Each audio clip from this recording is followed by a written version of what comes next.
Hello friends, দেখুন আজকে একটা সুন্দর আপনাদের সামনে রেসিপি হাজির করলাম। যারা এই জিনিসটা খায় না তারাও চেটেপুটে খেয়ে নেবে, এত সুন্দর রেসিপি এটা।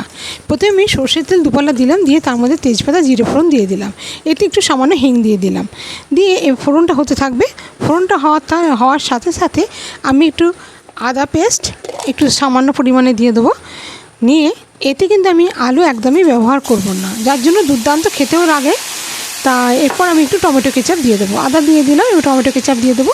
এরপর একে একে সব মশলাগুলো দেবো, হলুদ দেবো, তারপরে জিরে গুঁড়ো দেবো, ধনে গুঁড়ো দেবো, কাশ্মীরি লঙ্কার গুঁড়ো দেবো, নুন দেবো, এগুলো দেবো।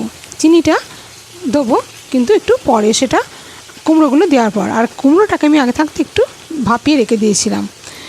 মানে এত সুন্দর, মানে সেদ্ধ হালকা সেদ্ধ অথচ এত সুন্দর হয়। মানে এটা ভাপানোর এই অর্থ হচ্ছে যে এটার যে কাঁচা গন্ধটা সেটা থাকে না, এতে জল ব্যবহার না করলেও দুর্দান্তভাবেই রান্না করা যায়।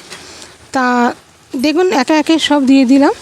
এবার দিয়ে কাশ্মীরি লঙ্কার গুঁড়ো দিয়ে দিলাম, দিয়ে তারপর আমি এর মধ্যে এবার নুনটা দিয়ে দিলাম।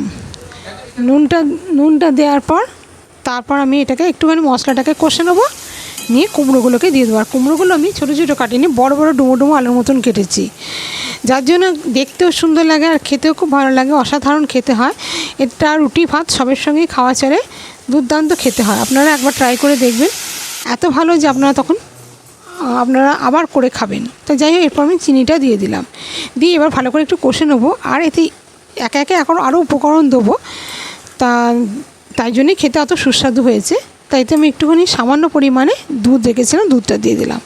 দুধটা দেওয়ার পর এতে আমি যে টমেটো কেচাপ দিচ্ছি সেই ধোয়া জলটা সামান্য পরিমাণে দেবো।